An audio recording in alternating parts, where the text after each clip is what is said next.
कहानी है एक 8 साल के बच्चे की, अमरजीत सदा की, जिसने एक नहीं, दो नहीं बल्कि 3 मर्डर्स किए, वो भी 6 साल के बच्चों के। बिहार के एक जिले में एक छोटा सा गांव है जिसका नाम है मुसहरी। इस गांव में बहुत से छोटे छोटे बच्चे हैं जो आपस में खेलते हैं, स्कूल जाते हैं और लोग मेहनत मजदूरी करके अपना गुजारा करते हैं। हर दिन की तरह ये दिन भी इन लोगों के लिए एक नॉर्मल दिन था, जब तक चुनचुन देवी के साथ ये हादसा नहीं हुआ।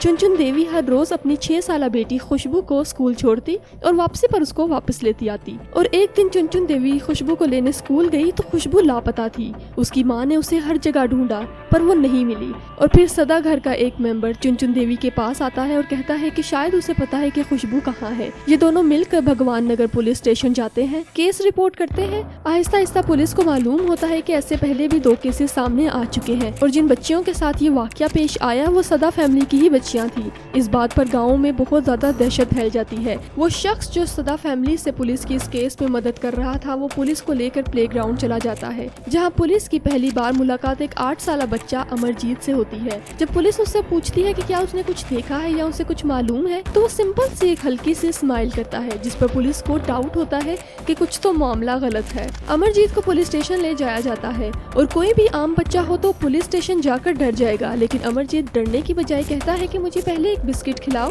फिर बताऊंगा कि खुशबू कहाँ है। और इसी के साथ अमरजीत एक और बात करता है जिस पर आप सबके रोंगटे खड़े हो जाएंगे और वहाँ पे खड़े सब लोगों के रोंगटे वाकई खड़े हो गए जब अमरजीत ने कहा कि उसने खुशबू को मारा है। अमरजीत का कहना था कि उसने स्कूल में खुशबू को अकेले देखा तो उसे लेकर सुनसान जगह पर चला गया और उसका गला दबाया। अमरजीत ने बताया कि मैं सेटिस्फाइड नहीं हो रहा था क्योंकि उसके चेहरे पे वो डर और वो तकलीफ नहीं थी जो मैंने पहले बच्चियों के चेहरे पर देखी थी।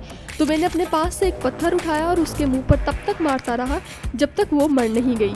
ये सब सुनकर पुलिस शॉक थी। अमरजीत की कहानी कुछ ऐसे थी कि इसका बाप मजदूर और माँ हाउसवाइफ थी। ये सब बहुत गरीब थे।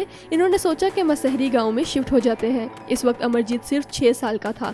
अमरजीत में ये वायलेंस वाली वाइब शुरू से थी जो इसकी फैमिली तक को पता थी और उन्होंने ये चीज़ 2 बार एक्सपीरियंस भी की थी। ये जो 2 मर्डर्स हुए थे सदा फैमिली में, उनमें एक अमरजीत की 6 साल कज़न थी और दूसरी उसकी अपनी सगी बहन जो 6 महीने की थी। और तकलीफ से बात ये थी कि अमरजीत ने इन सब बच्चियों को एक ही तरीके से मारा। और इस कहानी की अजीब बात ये थी कि अमरजीत के घर वालों को सब मालूम था, लेकिन उन्होंने सोचा कि वो खामोश रहेंगे और उनकी ये खामोशी उनकी सबसे बड़ी गलती हो गई, क्योंकि 2018 में खुशबू को मारकर अमरजीत इंडिया की हिस्ट्री का सबसे छोटा सीरियल किलर बन जाता है। जैसे अमरजीत सिर्फ 8 साल का बच्चा था इसलिए उसे जेल नहीं हो सकी। लॉ के अकॉर्डिंग जब तक वो 18 साल का नहीं हो जाता उसे जेल नहीं भेजा जा सकता था, इसलिए उसे चाइल्ड केयर होम में रखा गया और 18 साल के बाद उसे रिहा कर दिया गया। वो आज एक नए नाम और एक नई पहचान के साथ अपनी जिंदगी गुजार रहा है, लेकिन वो कहाँ है, किस हाल में है, किसी को मालूम नहीं है।